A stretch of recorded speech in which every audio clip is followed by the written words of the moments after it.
Good morning. I'm the Reverend Catherine MacDonald. I'm the intentional interim minister here at St. James United Church, and it is the spiritual reflection for March 25th.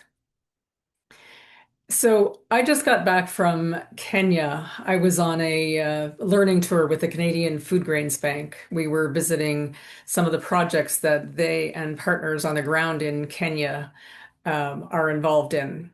And one of the things that I noticed was that every project we visited, every community we visited, as we were greeted by the community, as we were greeted by the host family, everything was grounded in prayer. Beyond the hospitality that was offered and received, where we introduced ourselves and why we were there, and they told us about their projects and how it impacted their families and their communities. Everything was grounded in prayer. Whether it was a family meeting, whether it was a community meeting, whether it was something that was organized by the church, everything was grounded in prayer. And coming from a more secular society here in Canada, I found that so moving and so refreshing that all of the gatherings were grounded in this prayer. I was reminded of the passage from Thessalonians: rejoice always, pray without ceasing, and give thanks in all circumstances.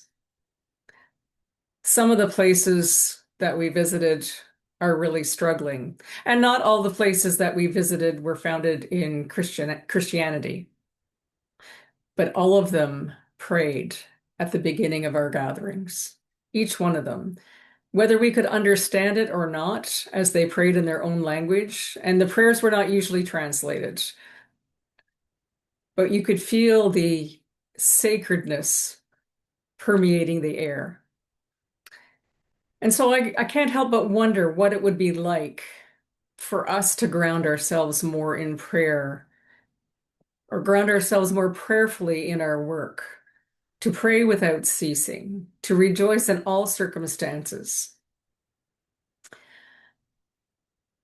Like many people who come back from a tour, a learning tour such as this, I was struck by some of the differences of the consumer society that we have, and how little, or at least how little that perhaps our North American eyes would perceive that some of these families have.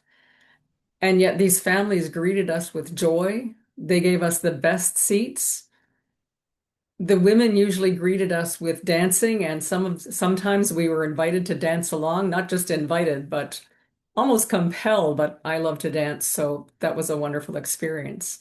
In fact, I would say that their dance was a form of prayer, a hospitality prayer. And so, in this multicultural society that we live in, while Kenya is mostly Christian, although it has a sizable Hindu and Muslim population, what would it be like to ground ourselves in prayer? Just to feel the sacredness of God's creation permeating how we decide, what we decide, how we're going to live together. I leave those questions with you, my friends. Blessings on your day.